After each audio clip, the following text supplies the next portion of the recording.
और इस प्रकार से सुदामा के चरण धोए, लेकिन गंगा जल से और जल से नहीं धोए, अपनी आंसुओं से भगवान ने सुदामा के चरण धोए और अपना जो पीतांबर था वो पीतांबर से सुदामा के चरण पोंछ के सुदामा को ऊंचे आसन पर बिठाया और कहा कि सुदामा, अगर तुमने पहले कहा होता तो मैं भोजन नहीं करता, लेकिन मैंने तो भोजन कर दिया।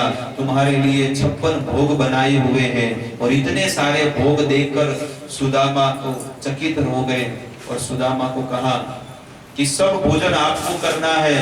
सुदामा को अपना गरीब परिवार याद आ रहा है कि मेरे दो बच्चे न जाने कितने दिनों से भूखे हैं, मेरी पत्नी कितने दिनों से भूखी है और मैं कितना निर्लज हूँ कि 56 भोग पड़े हैं, लेकिन मेरे मित्र को पता न चले, इसलिए सुदामा सब खा रहे हैं। सुदामा खा रहे हैं और रो रहे हैं कि हे प्रभु मुझे क्षमा कर देना। हे भगवान, अपनी पत्नी को भी कहता है कि मुझे क्षमा कर देना, लेकिन उनको कोई टेस्ट नहीं आ रहा था। बस अपने मित्र का अच्छा करने के लिए, भला करने के लिए, उसको अच्छा लगे, इसलिए सुदामा खा रहे हैं। तब सुदामा के जो वस्त्र है वो वस्त्र भगवान ने निकलवा दिए कि भाई तू ये वस्त्र निकाल दे, और इतने सारे पीतांबर पड़े हैं, इनमें से जो तुझे अच्छे लगे तू पहन ले। सुदामा, आज सुदामा कितने भाग्यशाली है कि भगवान के वस्त्र उनको पहनने को मिले। सुदामा के वस्त्र जो जुने थे वो तो धोने में दे दिए और यहाँ पर सुदामा को नए वस्त्र पहनाए हैं। सुदामा को ऊंचे आसन पर बिठाकर भगवान श्री कृष्ण उनके चरणों में बैठकर उनके चरण दबा रहे हैं। और रुक्मणी, सत्यभामा, जाम्बवती तो सोच में पड़ गई कि एक ऐसा मित्र है कि आज द्वारिका के नाथ उनके चरणों में बैठे हुए हैं। इस प्रकार से सुदामा के चरण दबाते दबाते कहते हैं कृष्ण कि बहुत दिनों के बाद, बहुत सालों के बाद आज हमारा मुलाकात हुआ है। बताओ तुम्हारा जीवन कैसा चलता है, तुम्हारा विवाह हुआ कि नहीं। तब उसे वो याद आता है कि हाँ मेरा विवाह हुआ है। क्या है? मेरी भाभी का नाम सुशीला है और मुझे 2 पुत्र हैं। वो सब सुखी है ना? हाँ बहुत सुखी है। कैसे बताए कि वो दुखी है? सुखी है सब। कान्हा, तूने विवाह किया कि नहीं? हाँ मैंने भी किया है। कहाँ है? तो 8 पटरानियां जो थी ना, 8 रानियों को कहा ये मेरी रानियां हैं। अरे ये तो 8 है। अरे हाँ ये 8 मेरी पटरानियां हैं।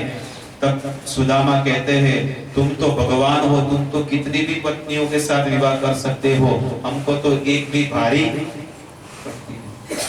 इस प्रकार से सुदामा, दोनों के बीच में सब बचपन की यादें सब याद आई। और सुदामा, जब रात हो गई और दिन हुआ तो सुदामा कहते हैं कि अब मुझे चलना चाहिए। लेकिन भगवान ने देखा, अरे तुमने उस पोटली में क्या छुपा कर रखा है जो तकिए के नीचे रखे हैं? नहीं नहीं, वो तो हम गरीब लोगों के लिए है। क्योंकि सुदामा पूरी रात भर सोच में पड़ गए कि ये मुट्ठी भर पोहे कृष्ण को मैं कैसे दे सकता हूँ, जो सोने की नगरी में रहता, इतना बड़ा ऐश्वर्य है, और मेरा मित्र ऐसा खाएगा? नहीं नहीं, मैं उसे नहीं दूंगा। लेकिन सुबह भगवान ने उस पोटली को छीन लिया और सुदामा ना पढ़ रहे थे, लेकिन कृष्ण ने छीन लिया और कृष्ण खा रहे हैं। कृष्ण ने करुणा की, कहते कृष्ण ने करुणा की और भाग्य की रेखा खोली। सुदामा के भाग्य की रेखा खोल दी। जैसे ही एक निवाला अपने मुख में डाला, वहां पर पोरबंदर में सोने की द्वारिका नगरी भगवान ने कर दी। न जाने लाखों लाखों नौकर चाकर दास दासिया हो गए और इस प्रकार से भाग्य की रेखा खोल दी। जैसे ही दूसरा निवाला डालने गए मुंह में और सबको भी खिलाया अपनी पत्नियों को, और भगवान कहने लगे, भगवान ने सुदामा के यहाँ पर देखा तो यहाँ पर लिखा हुआ था, भगवान ने देखा श्री क्षय, इसके जीवन में लक्ष्मी नहीं है, लेकिन भगवान ने कहा इसके भाग्य की रेखा में पलटी तो नहीं कर सकता हूँ, पहुंच भी नहीं सकता हूँ, लेकिन आगे का पीछे कर सकता हूँ। इसलिए भगवान ने श्री क्षय का क्षय से अक्षय श्री लिख दिया। क्या लिखा? अक्षय श्री लिख दिया।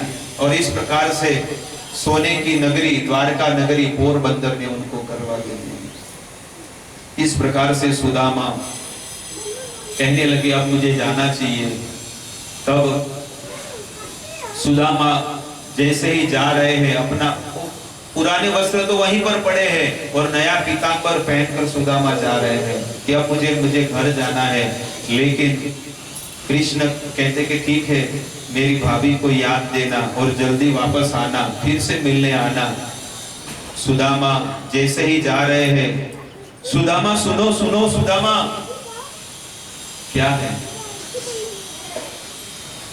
इस प्रकार से बार बार बोलना चाहते हैं कि तुम्हारी ये मेरे वस्त्र निकाल दो और तुम्हारी जो जूदी धोती है वो पहन लो। बोलना चाहते लेकिन बोल नहीं पाते। एक बार दो बार बुलाया लेकिन बोल नहीं पाते। तब सुदामा ने कहा, बोल दे कान्हा, तेरे हृदय में जो भी है वो बोल दे, क्या कहना चाहता है तू? तब भगवान ने कहा, तेरा जो जूना धोती है ना वो धो के तैयार रख दिया है, ये वस्त्र मेरा पीतांबर निकाल दे। बलराम जी ने कहा, अरे कान्हा तुझे शर्म आती है, वो ऐसा बोल रहा है मेरा मित्र। तब भगवान ने कहा, बलराम जी अगर आप चाहे ना तो मैं ऐसे एक जोड़ी नहीं 100 जोड़ी में पोरबंदर में भिजवा सकता हूँ, लेकिन मेरा सुदामा जैसे आया था वैसा ही जाएगा यहाँ से। इस प्रकार से सुदामा ने भगवान के पीतांबर निकाल दिए और जूनी सी धोती पहन ली और सुदामा जा रहे हैं। जैसे ही 56 सीढ़ी का वो दादरा था महल, वो 56 सीढ़ी का दादरा महल उतरकर जब सुदामा नीचे उतरे, तब बलराम जी ने कहा, इतने सारे रथ सड़ रहे हैं, एक रथ में उद्धव जी को सात्यवी को भेजकर दारों को कहो कि जाओ पोरबंदर में भेज दो, ये रथ क्या काम में आएंगे? तब कृष्ण ने कहा, अरे बलराम, मेरा सुदामा मेरा भक्त इतना पवित्र है कि इसके चरण मेरी द्वारका में पड़ेंगे ना तो मेरी द्वारका नगरी पवित्र हो जाएगी। इस प्रकार से भगवान के चरण, भगवान के भक्त के चरण जहां जहां पड़े वो द्वारका नगरी पवित्र हो गई। इस प्रकार से सुदामा जब जा रहे हैं पोरबंदर में, और पोरबंदर में देखा तो एक छोटी सी कुटिया भी थी जहां पर वो रहते थे, और एक बहुत बड़ा महल था। पिताजी आ गए, पिताजी आ गए, पिताजी आ गए, और हंस के सब बच्चे सुदामा के पास आए। अरे ये कहां से आए, इतना सारा धन कहां से आया? तुम्हारे मित्र द्वारिका के नाथ, उन्होंने आकर ये सब कुछ दिया है। जब ऐसा सुना ना, तब सुदामा के आंख में से इतने आंसू गिरे, इतने आंसू गिरे, और दोनों हाथ ऊपर करके भगवान को याद करने लगे कि हे ठाकुर जी, मैं रूबरू में आया तो मुझे कुछ नहीं दिया, लेकिन मेरे पीछे आपने इतना सब कुछ दे दिया। सुदामा रोने लगे, लेकिन सुदामा की आसक्ति उसमें नहीं थी। सुदामा तो उस छोटी सी कुटिया में रहकर ही ठाकुर जी का भजन करने लगे। दिया मानव न गृणंती, भक्तो भगवान देते हैं लेकिन भक्त लेते नहीं है उस यश को। भगवान को बहुत देना चाहते हैं भक्तों को, लेकिन भक्त तो जो ही जाहि विधि राखे राम ताहि विधि रखी। भगवान जो भी स्थिति में रखते हैं भक्त तो उसी स्थिति में रहता है। इस प्रकार से कहते हैं कृष्ण और सुदामा के चरित्र की कथा कहते हैं। और आगे ऋषि मुनियों की कथा कहते हैं कि यज्ञ पत्नियों की, कि वृंदावन में यज्ञ पत्नियां यज्ञ कर रही थी, और ग्वाल बाल और बालक सब लोग कह रहे हैं कि हमें बहुत भूख लगी है।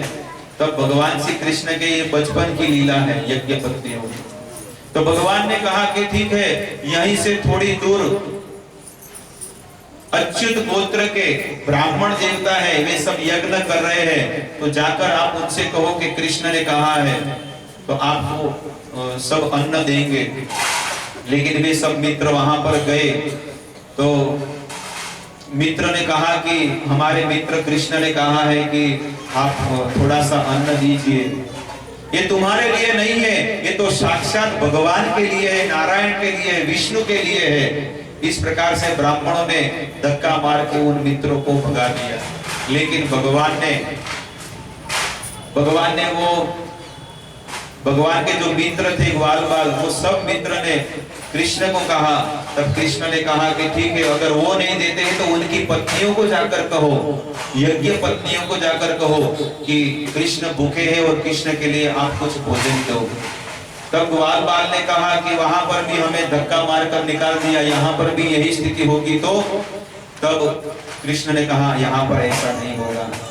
तब यज्ञ पत्नियों के पास गए और यज्ञ पत्नियों के पास जाकर याचना किए, और याचना करके भगवान ने कहा है कि हमें थोड़ा सा भोजन दीजिए, इसलिए भगवान के आदेश से हम यहाँ पर आए हैं। तब यज्ञ पत्नियों ने कहा यह सब कुछ भगवान का ही है, ईशावास्य इदं सर्वं यद् किंचित् जगताम जगत। और इस प्रकार से सब कुछ भगवान को दे दिया और भगवान ने वो अन्न खाया और यज्ञ पत्नियों का उद्धार किया।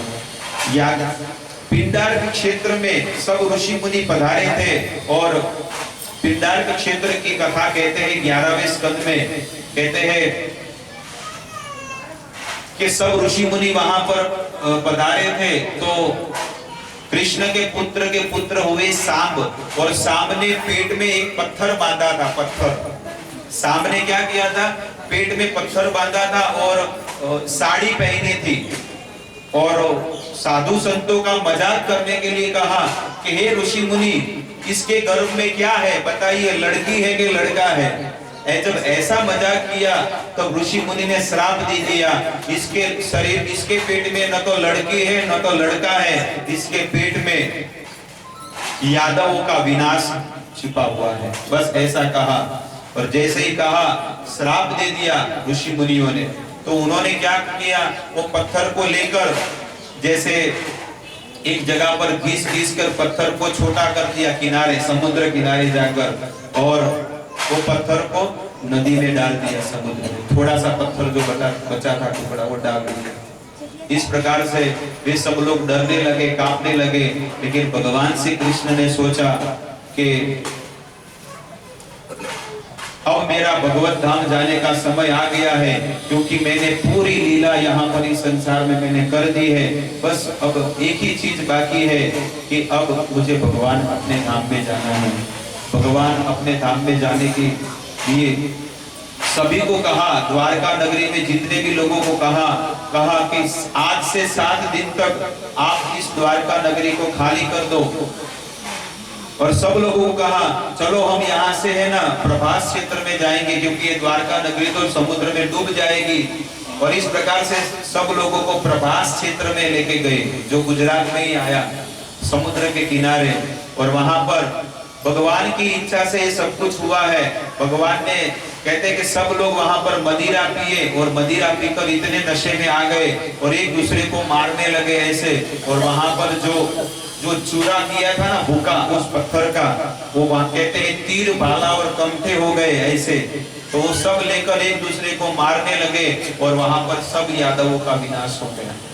और इस प्रकार से भगवान वहां से निकले और भगवान भगवत धाम के अधिकारी, भगवान अपने धाम में स्वधाम पगतः अपने धाम में चले गए। और इस प्रकार से आगे कहते हैं निमि महाराज की कथा कहते हैं, जो मैंने आपको कथा के चौथे दिन में मैंने आपको कहा था, कवि हरि अंतरिक्ष प्रबुद्ध पिपलायन आविर्होत्र द्रुमिल चर्मन करवाजन, ऐसे 9 ऋषि मुनि थे। और 9 ऋषि मुनि निमि महाराज अर्थात जनक महाराज की सभा में आए थे। और जनक महाराज पूछते हैं कवि और हरि ऋषि मुनि को कि इस संसार में शुद्ध भक्त कौन है। तब 9 योगेश्वर कहते हैं,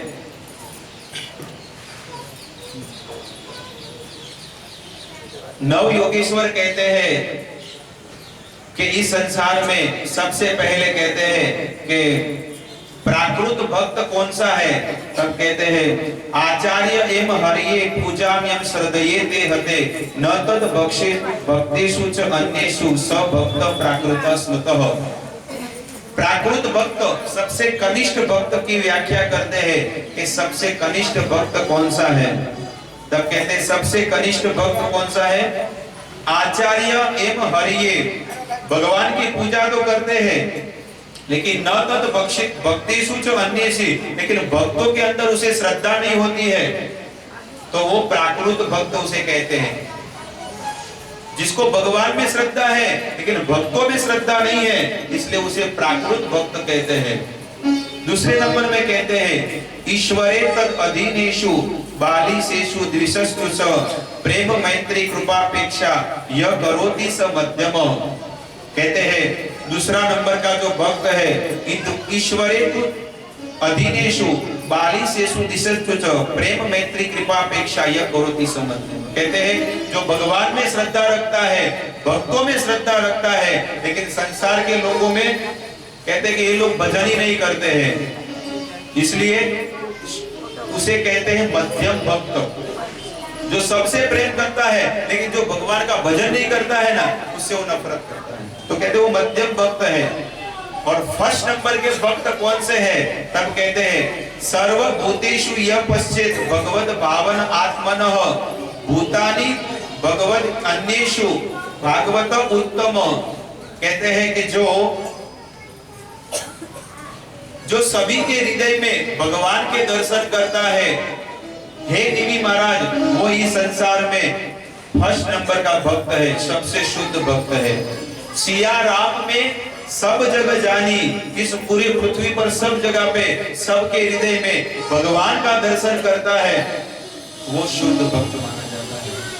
हमारा व्यवहार और संबंध कैसा है?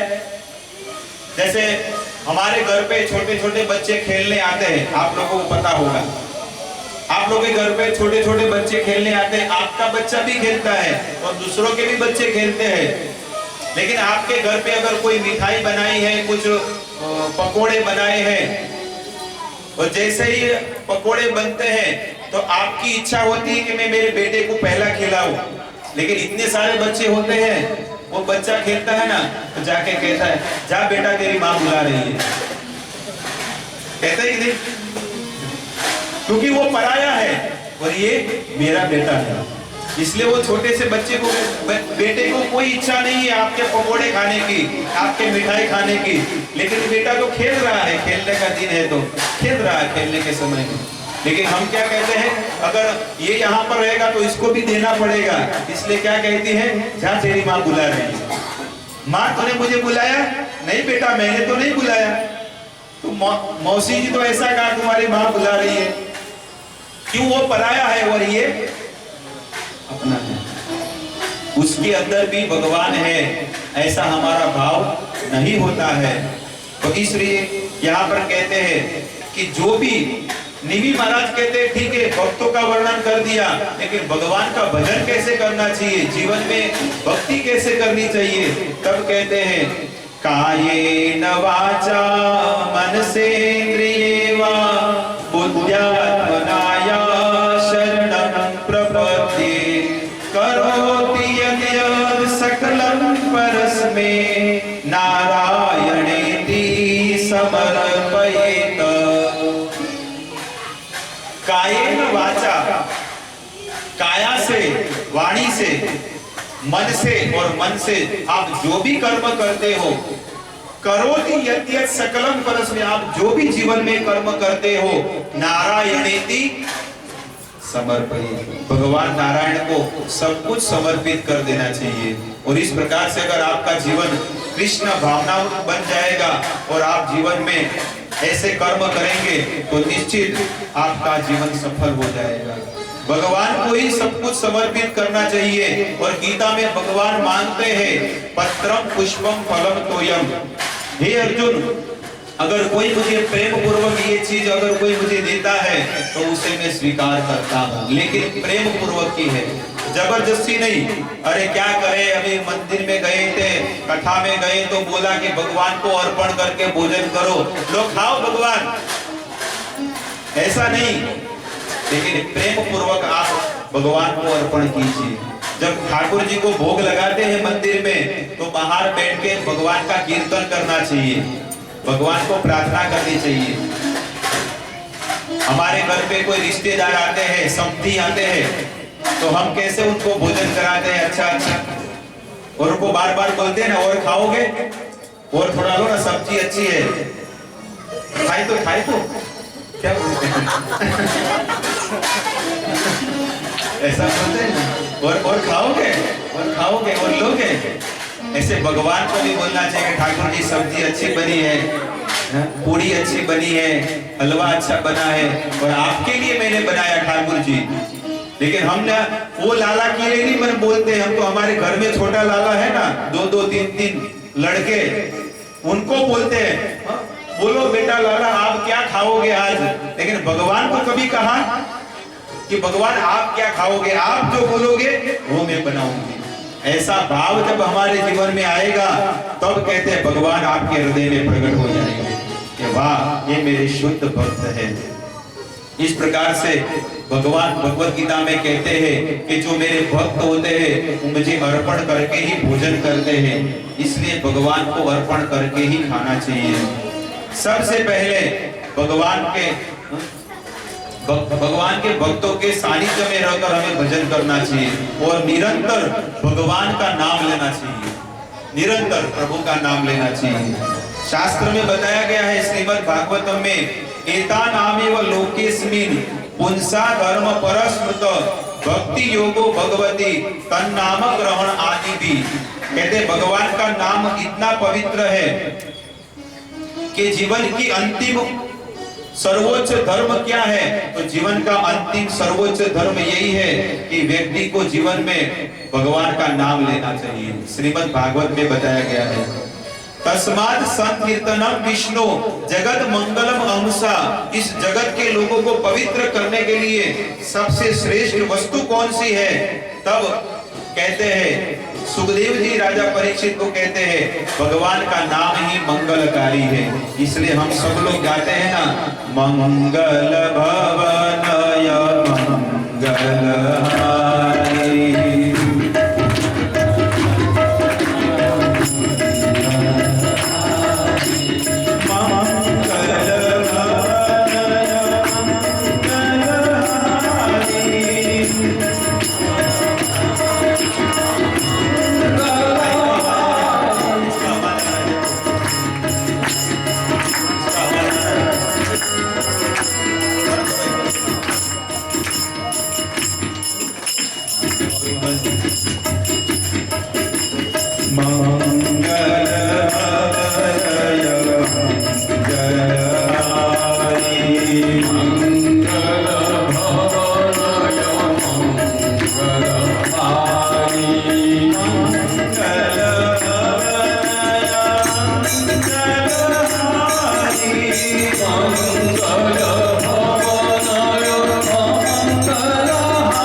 तो ये है भगवान के नाम की महिमा। मंगल भवन मंगलहारी, भगवान का नाम इतना पवित्र है। कलयुग के अंदर एक केवल भगवान का नाम ही जीवात्मा का उद्धार कर सकता है और कोई चीज नहीं है। लोग सतयुग का, त्रेता युग का, द्वापर युग का फॉर्मूला आजमाते हैं। लोग सोचते हैं कि ध्यान करने से भगवान की प्राप्ति होगी, नंगे पैर चलने से भगवान की प्राप्ति हो जाएगी। नहीं, ये बहुत कठोर और परिश्रम ऐसे नई चीज करनी चाहिए। केवल भगवान का नाम लेना चाहिए, भगवान की भक्ति करनी चाहिए। शास्त्र में बताया गया है, कृते यद ध्यायतो विष्णु, सतयुग में भगवान का ध्यान करते थे। सतयुग में भगवान का ध्यान करते थे और सतयुग में सबका आयुष और सब कितने लंबे थे। सतयुग में भगवान का ध्यान करते थे। त्रेतायाम यजतो मखे, और त्रेता युग जब आया तो चेंज हो गया साधना करने की। त्रेता युग में सब लोग भगवान का बड़े बड़े यज्ञ करते थे। त्रेतायाम यजतो मखे, द्वापरे परिचर्यायाम, और द्वापर युग जब आया भगवान श्री कृष्ण का तो परिचर्या अर्थात भगवान के अर्चा विग्रह की सेवा करना। कौन कर सकता है अर्चा विग्रह की सेवा? कोई नहीं कर पाएगा, इतना बहुत स्ट्रॉन्ग है। पूरा दिन आपके घर पे अगर कर पाएंगे, पूरा दिन सुबह मंगला आरती से लेके शयन आरती तक भगवान की सेवा कोई कर पाएगा? नहीं कर पाएगा। अरे दिन में एक बार स्नान भी नहीं करवाते हैं।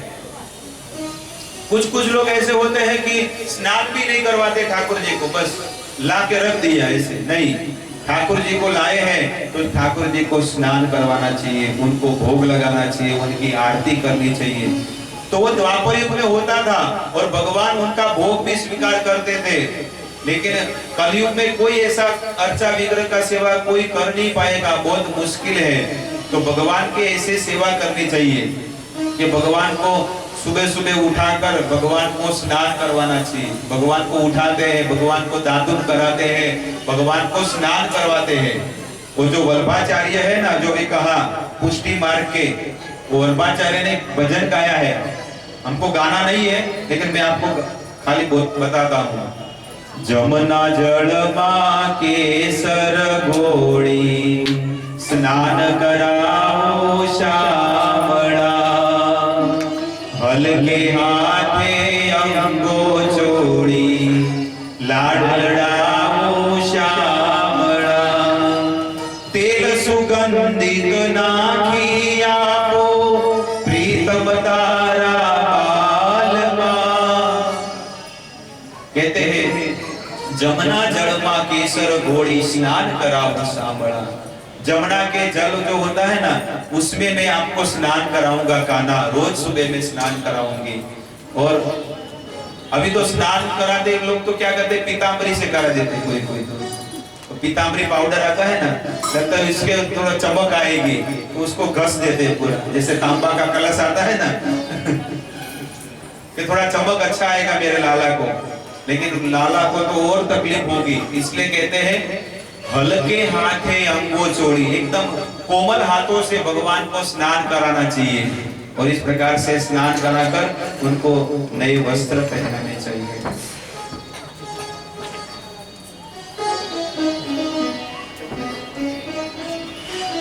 इस प्रकार से भगवान को स्नान करा के भगवान को नए वस्त्र पहनाने चाहिए। तो क्या होता है, भगवान बहुत प्रसन्न होते हैं कि वाह मैंने कितनी सुंदर सेवा की है। तो द्वापरे परिचर्या, आप द्वापर में ये चीज नहीं कर सकते हैं, लेकिन कलयुग में एक सरल चीज बताई है, कलो तद हरि कीर्तनाद। कलयुग में एकमात्र क्या करना चाहिए, भगवान का कीर्तन करना चाहिए। सतयुग में ध्यान करना, अभी कलयुग में सतयुग का चीज करेंगे, ध्यान करने को कहे तो सो जाएगा, बोलेंगे ध्यान करो ऐसा तो सो जाएगा, क्या करना है बताओ। कलयुग का जीवात्मा कुछ करने के लायक नहीं, बस बैठकर कथा सुन सकता है और भगवान का नाम ले सकता है, हरि नाम, और कुछ नहीं कर सकता है। लेकिन हम क्या करते हैं, सतयुग का साधन कलयुग में करते हैं। समझ में आई बात? त्रेता, द्वापर और सतयुग के जो साधन है हम कलयुग में करना चाहते हैं। जैसे मैं आपको बोलूं कि भाई किसी को प्यास लगी है, पानी पीना है, और आपके घर पे आया दौड़ा दौड़ा, अरे मुझे प्यास लगी है, पानी दो पानी दो। अरे बेटा मैं तुझे पानी नहीं, मैं तुझे घी का ग्लास दूंगी, घी का बर्फ ले, घी पी जा। घी तो महंगा है ना, पानी से महंगा, घी पी ले, क्या उसकी प्यास बुझेगी? हालांकि पानी से महंगा घी है, लेकिन उसको पानी ही चाहिए तो उसे आपको पानी ही देना पड़ेगा। वैसे ही कलयुग में केवल भगवान का महामंत्र, भगवान का नाम से ही कलयुग के जीवात्मा का उद्धार होगा। वो व्यक्ति सतयुग का चीज कर ही नहीं पाएगा। जैसे उसको प्यास लगी तो पानी चाहिए, अगर उसको घी का ग्लास देखो भर के तो उसको प्यास बुझने वाली नहीं है, उल्टा तकलीफ हो जाएगी, लूज मोशन हो जाएगा। दूसरी चीज, आपने कोई गाड़ी लाया है, ट्रक लाया है, और ट्रक में सोचेंगे नहीं मुझे डीजल नहीं भरना है, मुझे तो पेट्रोल डालना है, तो पेट्रोल वाली गाड़ी ट्रक चलेगी? अगर कोई सोचेगा बाइक है, चलो बाइक में पेट्रोल नहीं है, हम तो डीजल डालेंगे, तो डीजल से बाइक चलने वाला नहीं है, वो पेट्रोल की गाड़ी है तो पेट्रोल में ही चलेगी। वैसे ही कलयुग का जीवात्मा है तो कलयुग में केवल महामंत्र से ही उसका उद्धार होगा। हरे कृष्णा हरे कृष्णा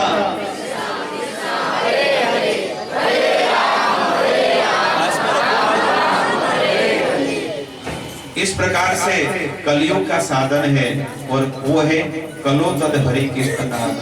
कलयुग में केवल महामंत्र का उच्चारण करने से ही जीवात्मा का उद्धार होगा, कल्याण होगा, और कोई चीज नहीं।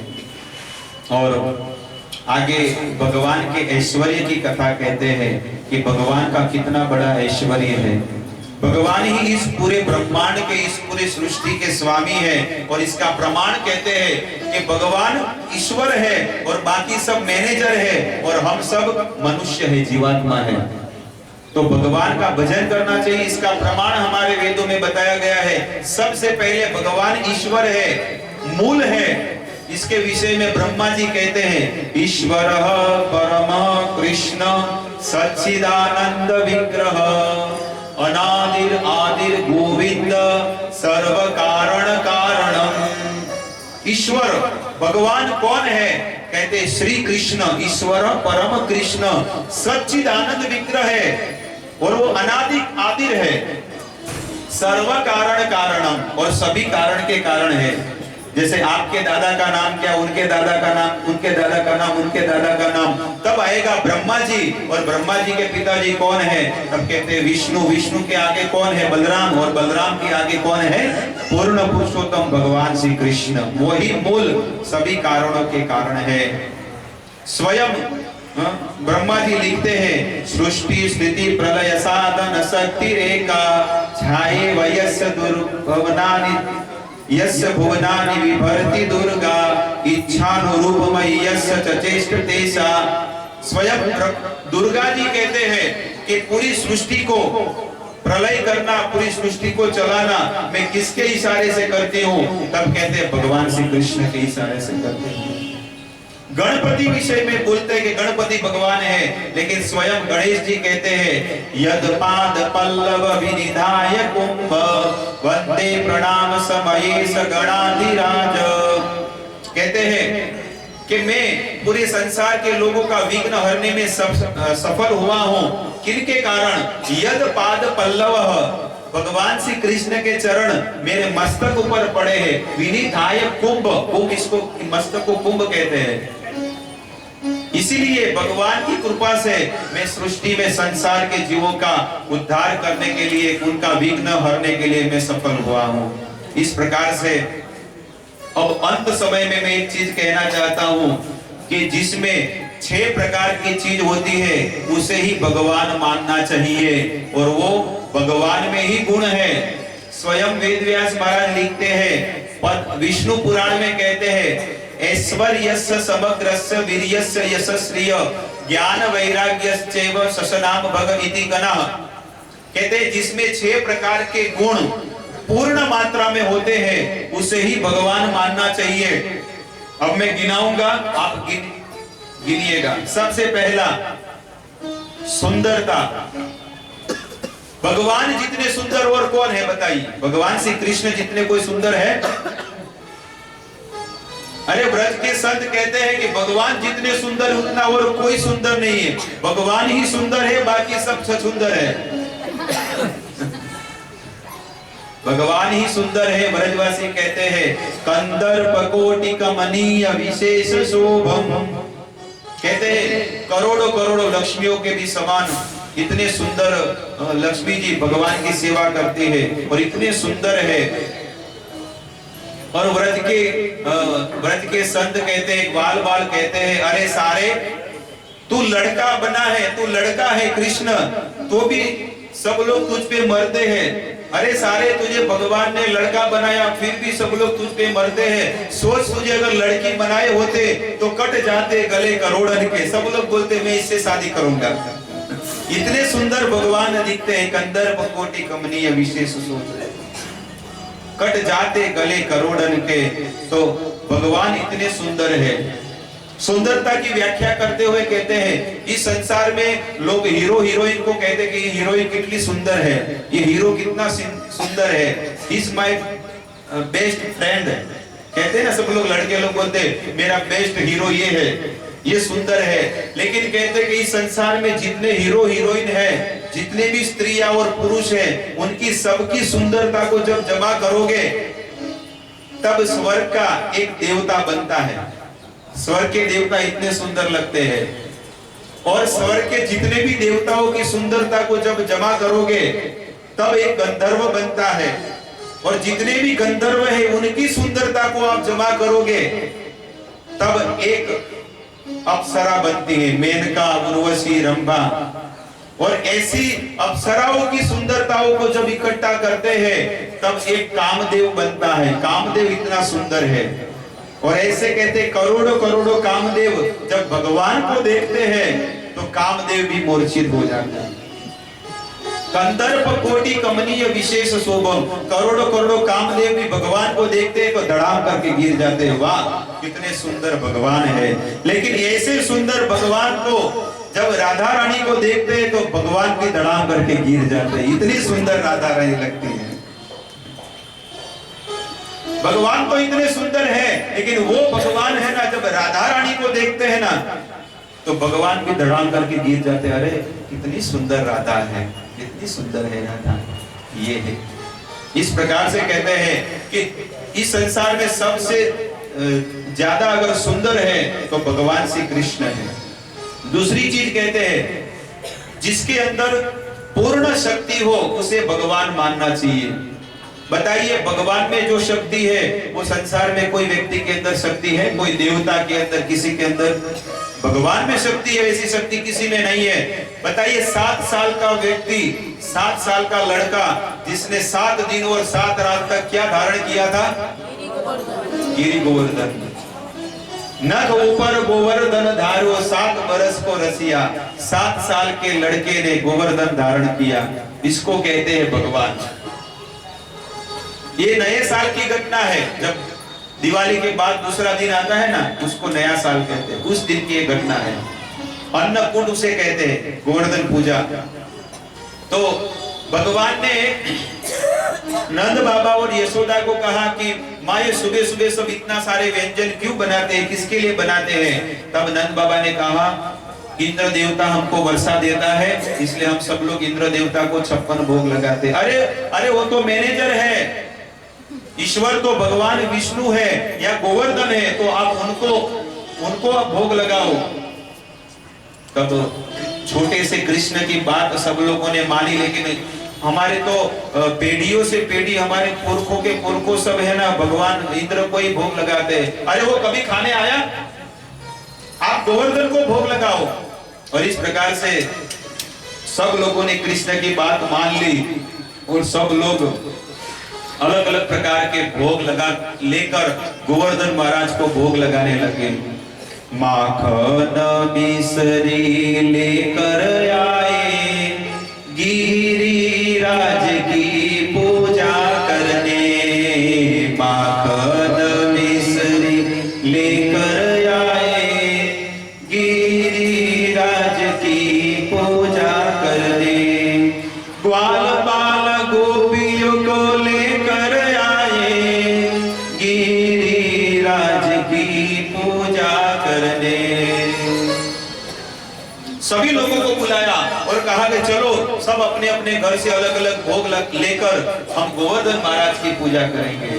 और जैसे ही गोवर्धन महाराज की पूजा करने लगे और गोवर्धन महाराज को प्रार्थना किया कि आओ गोवर्धन महाराज और सब भोग खाओ, तो गोवर्धन महाराज में से हाथ निकले दोनों, और हाथ निकलकर गोवर्धन महाराज सब खाने लगे और कहा कि सब खा जाऊंगा और अन्न लेके आओ और लेके आओ, मैं तो कई सालों से भूखा हूँ। अन्न और अन्न और कहने लगे तो उस गांव का गोवर्धन में नाम पड़ा है अन्योर। आप लोगों ने गोवर्धन परिक्रमा किया होगा तो पुछरी का लोटा आता है। किसने लोगों ने किया गोवर्धन परिक्रमा? किसने किया? तो पुछरी का लोटा आता है ना, देखा है कि नहीं देखा है? पुछरी का लोटा, बाप रे बाप। पुछरी का लोटा की अगर आप जब तक दर्शन नहीं करते तब तक आपकी गोवर्धन परिक्रमा पूर्ण नहीं मानी जाती। ये आपको पता है कि नहीं है? पुछरी का लोटा, वहां पर पुछरी का लोटा आता है, वहां पर परिक्रमा दर्शन करके जाना चाहिए। एक भगवान के भक्त हुए पुछरी का लोटा, और वो वहां पर बैठ गया और कहते हैं कि भगवान मुझे आपका दर्शन करना है। तो भगवान ने कहा जो आपका दर्शन करेगा उसे ही मेरी परिक्रमा पूर्ण होगी। इस प्रकार से वहां पर हनुमान जी जैसा ही उनका विग्रह है, पुछरी का लोटा। तो इस प्रकार से सब लोग गोवर्धन की पूजा करने लगे, भोग लगाने लगे और कहते अनंत बाबा इसका भगवान गोवर्धन कैसा खा रहा है, कहां से सब भोग लाए? तब भगवान ने सब आरती हुआ और इंद्र देवता ने कहा जाओ, अपने दूतों को कहा जाओ ब्रजवासी सब मुझे भोग लगाएंगे, भोग लेकर आओ। और सब लोग रथ लेकर आए, लेकिन यहाँ पर किसको भोग लग रहा है? सब गोवर्धन महाराज को भोग लगा रहे हैं। अरे वो फिर गए और इंद्र देवता को कहा, तो इंद्र देवता कहने लगा, इंद्र देवता को कहा कि ये लोग तो सब एक पत्थर को, पहाड़ को भोग लगा रहे हैं। तब इंद्र देवता ने कहा इनकी इतनी मजाल, अब मैं इनको सबक सिखाऊंगा। बताइए, ये है भगवान इंद्र, जिसको ये पूजा कर रहे थे, इतने सालों तक पूजा की, भोग लगाया, लेकिन एक दिन नहीं लगाया तो क्या हुआ? गुस्सा आया कि नहीं? और इंद्र देवता ने सांबर तक मेघ बरसाया और अलग अलग मेघों की वर्षा की। हाथी की सूंड देखिए, हाथी की सूंड में कितना पानी आता है, जैसे आप दूसरे माले से बाल्टी से पानी डालोगे कितना पानी आता है, उसको सांबर तक मेघ कहते हैं। इतना बड़ा मेघ व्रज में बरसाया और पूरे व्रज को डुबा दिया, और सब लोग, इतना बिजली कड़ाका और सब बादल गरजने लगे, और सब लोग, गैया डूबने लगी, ग्वाल बाल डूबने लगे, सब तहस नहस हो गया, सबके घर डूबने लगे।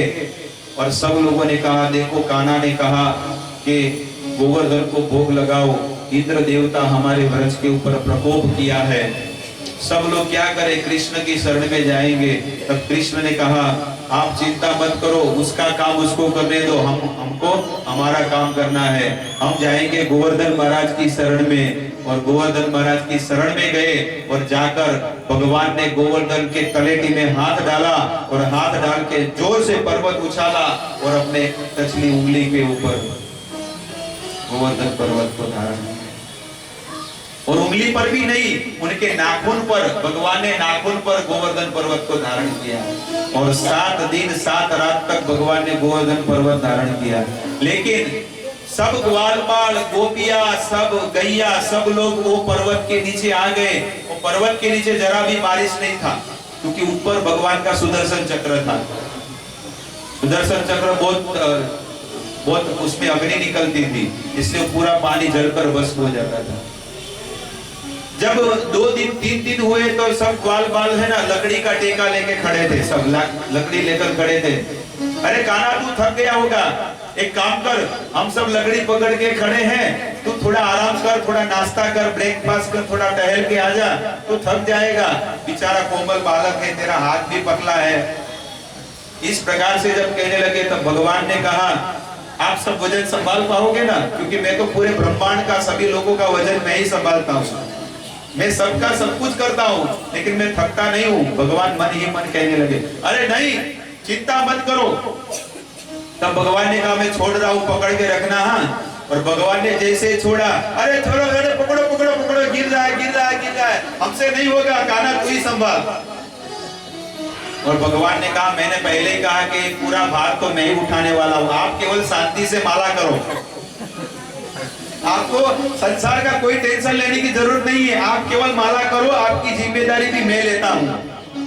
ये है भगवान का कहना, आपका सबका भार मैं अकेले उठा सकता हूँ, भगवान ने कहा। और जैसे ही भगवान ने ऐसा गोवर्धन पर्वत उठाया, तब वहां पर सब लोग आए थे, तो सब लोग कहने लगे, अरे इसको इतना बल कहाँ से आया?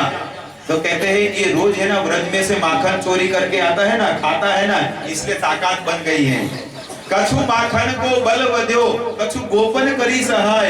और कुछ कुछ हम लोग लकड़ी का सहारा दे रहे हैं ना। और ये तो बात छोड़ दो, व्रज रानी अर्थात राधा रानी की कृपा से तूने गिरिवर लिए उठाए, ये तो मेरे राधा रानी की कृपा है, इसलिए तूने गोवर्धन पर्वत उठाया है। इस प्रकार से सब लोग कृष्ण के साथ मजाक करते थे। जब 7 दिन हुए तो सप्तमी के दिन इंद्र देवता अपने ऐरावत हाथी पर चढ़ के गोकुल में आया, तो गोकुल में सब लोग आनंद ले रहे हैं और भगवान बंसी बजा रहे हैं। सुंदर। और ये दर्शन जब इंद्र देवता ने किया, तब इंद्र देवता चकित हो गया कि मैंने भगवान की परीक्षा ली और भगवान के चरणों में गिर गया। लेकिन सभी देवताओं ने कहा, अभी तुमने अपराध तो किया है, एक काम करो, स्वर्ग में से गोविंद गाय, स्वर्ग में से कपिला गाय लाई और उसका इंद्र देवता ने दोहन किया और उस गाय के दूध से भगवान का अभिषेक किया और भगवान के चरणों में गिर गए। तब भगवान ने उनको क्षमा किया। इसलिए भगवान इंद्र देवता ने उस दिन उनका नाम रखा गोविंद।